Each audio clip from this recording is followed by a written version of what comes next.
I want to welcome everyone to the start of the 1984 Thornton Park swimming pool season.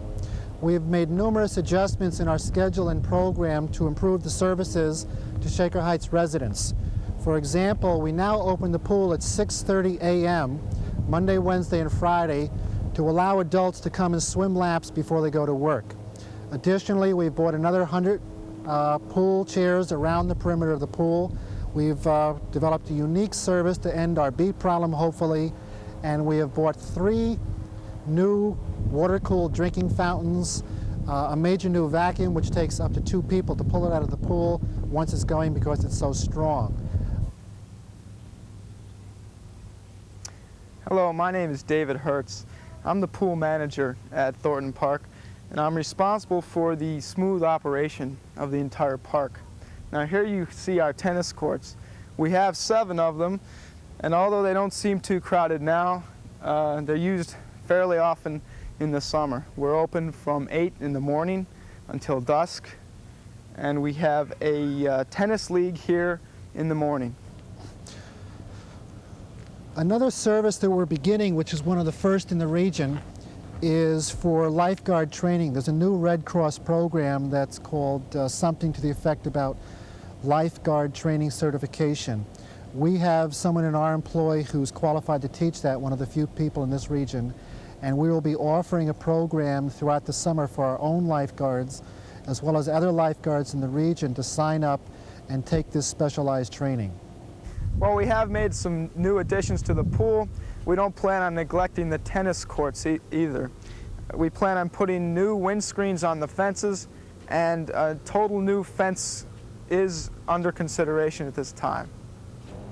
Another service that the Thornton Park swimming pool offers is accessibility for handicapped individuals. It is very easy for people who are in handicapped status, such as wheelchairs or crutches, to use the pool.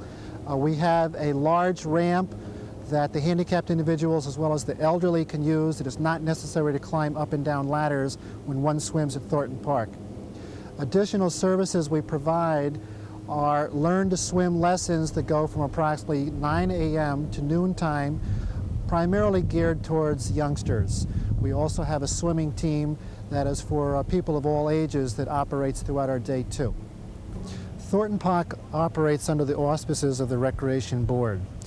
We provide services for Shaker residents as well as non-residents. We offer a large swimming pool operation 7 days a week from 6:30 a.m. to 9 p.m., as well as an indoor ice rink from 6 a.m. to midnight. We also offer tennis and picnic facilities. I hope everyone has a good summer in 1984. Thank you.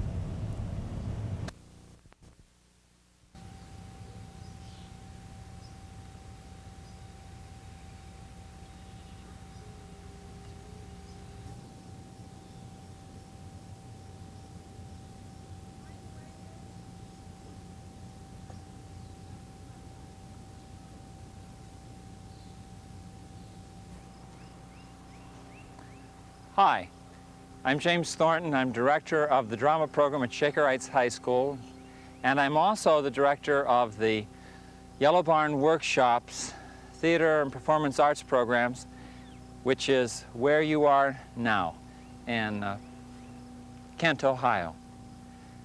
Last summer we had our first season in the Yellow Barn, which is up in the area over to my right, with a fundraising season with performances and a couple of workshops featuring people like Richard Hinsel of Mark Twain in Person, Magpie, Greg Archer, Terry Leonino, and several poetry readings. Right now, everywhere you look, you see green and fast growing. But in July, during the performances, everywhere you look, there'll be flowers and color, and all the gardens will be in. We had developed an idea for Yellow Barn Workshops being more than just a performance space, but a total concept retreat away from the rest of the ordinary world. The idea behind Yellow Barn Workshops is a program of education and performance arts outside in a natural setting, eventually developing a retreat camp renewal center for artists, working artists of all kinds who will come here and work and spend time, as well as an education program for students who will come and study here in the summer. The first performance space was here underneath this large old spreading butternut tree overlooking the gardens, the hay fields, and the park in the background, and with the barn in the backdrop for the performers who performed on a stand, a music stage between the Japanese heartnut and the butternut tree right over in this area. The major thrust of Yellow Barn Workshop and what makes Yellow Barn Workshops different from other summer theater or summer theater camp programs is that its basic focus is on new and original plays. I think the thing that makes Yellow Barn Workshops distinctly different than any other summer theater program in the area for summer camp is its focus on ensemble theater approach as well as new plays and new playwrights, with an ultimate goal eventually of being able to workshop and preview and create professional pieces and eventually a professional ensemble company that will evolve through the processes of Yellow Barn Workshops.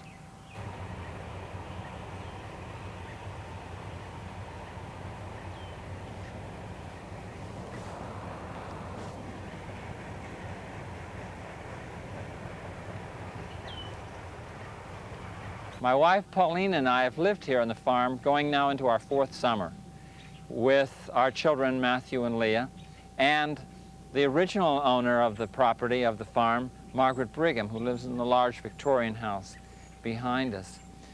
We wanted to make it something very special, and that's what we're trying to do. Make it a place for artists and students and people to come together in a summer setting for special events.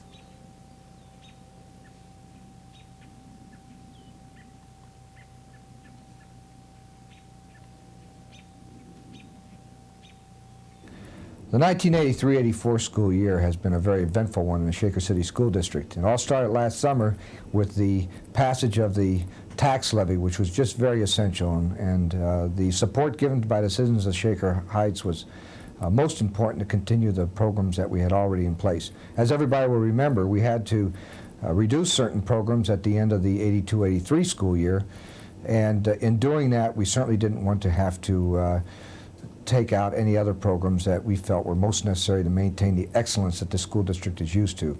So the fact that we had so many supporters, particularly through the PTAs, to go out to the public, help us explain our position, and then pass the levy successfully was very gratifying to everyone concerned. 8/10 of the mill levy which was passed was for maintenance and renovation, and we've used that throughout the school district. But one very visible example of where that funding was used was to renovate the auditorium at Shaker High School. The levy allowed us, as I already mentioned, to maintain the high-quality programs already in place. We have all our advanced programs in the high school, the various programs to support students throughout the school district through elementary school and junior high school into high school, and also the special programs that are essential for a high-quality district. Computer education, for example. Shaker High School in the school district was also recognized by Parade magazine as one of the top 10 public high schools in the United States during this year, and we continue to gain those recognitions. But what's important is that we are able to maintain that status throughout the school district by maintaining all the programs that we have been able to implement over the years, and which are really the strength of our district. And that brings us down to the reality of having to consolidate. We have too few students at the elementary level spread out over too many schools, and that's costly for the school district. And if it becomes a trade-off between having so many young people spread out over so many classrooms and having the programs, I think the only choice is to maintain the programs. So the Committee on School Facilities Utilization has been meeting this year to make recommendations to the Board of Education on consolidation, which will not only save money for the taxpayers of the school district, but will also allow us to maintain these fine programs in all our schools. We're not certain as of this date as to which schools will be affected by it, but we will certainly work to make the transition agreeable to everybody and to make it smooth. And by doing this, we're going to be able to maintain the fine elementary science program which we have. We're going to be able to continue to offer those special services at the junior high or middle school level for students that have special needs at that particular age. We're going to ensure that we offer the full range of foreign language instruction that we do in the school district, and all the advanced placement courses that are offered at the high school.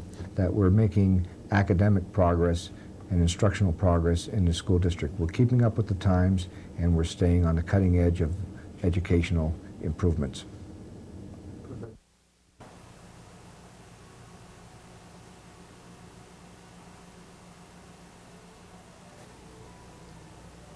Hello, I'm Ronald Specht, Chief of the Shaker Heights Fire Department, and I'd like to take this opportunity to discuss one of the projects that the fire department is quite excited about.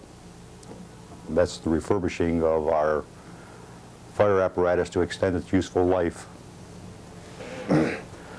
As a little bit of background, Shaker Heights has two fire stations, one at 3400 Lee Road and the other at Warrensville Center and Shaker Boulevard.